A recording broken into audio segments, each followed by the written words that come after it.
আলুগুলো ভেজে তুলে দিয়েছি। এদিকে ফুলকপিও দিয়ে দিয়েছি। এটার মধ্যে নুন দিয়ে দেবো, অল্প নুন দিয়ে দেবো, একটু ভেজে দেবো, তাহলে খুব ভালো হবে। দেখো বন্ধুরা, ফুলকপিটা ভাজা হয়ে গেছে, লাল করে ভেজে নিয়েছি। এবার এটাও তুলে নেব।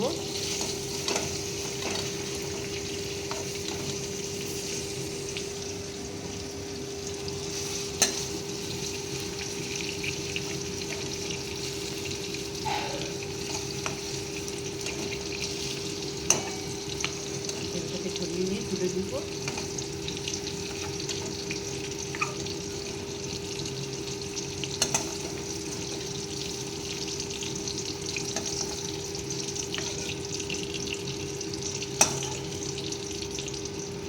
এবার এই তেলে আমি ফোড়ন দিয়ে দেবো।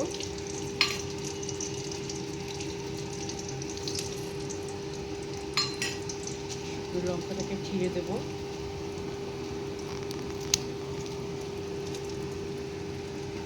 দিয়ে নেড়ে নেব। মশলাটা ভাজা ভাজা হলে তারপরে এই মশলা গোলাটা ছেড়ে দেব।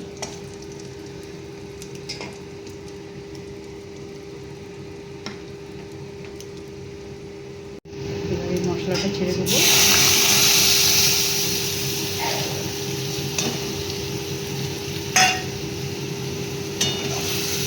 ভালো করে মশলাটাকে কষিয়ে নেব।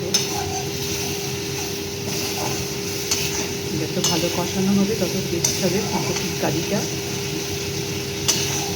তোমরা এইভাবে তৈরি করে খেয়ে দেখো।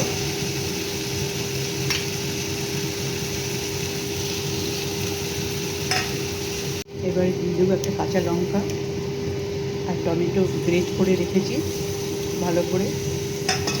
এবার এটা দিয়ে দেবো।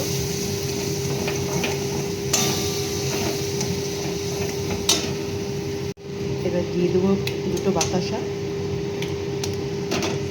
একটু কালারটা ভালো আসবে। তোমরা চিনিও দিতে পারো, আর যারা গুড় দেয় গুঁড়ো দিতে পারো। চলো ভালো করে কষিয়ে নিই।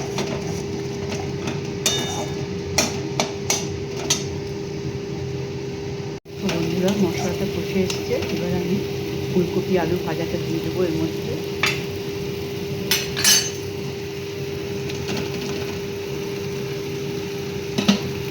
এবার ভালো করে এটা একটু নিচে, তারপরে আমি জল দেবো।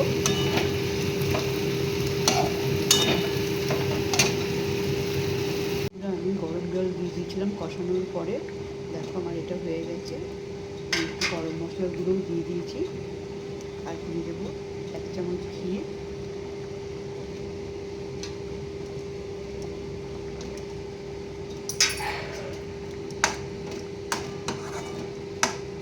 তাহলে তৈরি হয়ে গেল আমার ফুলকপির কারি।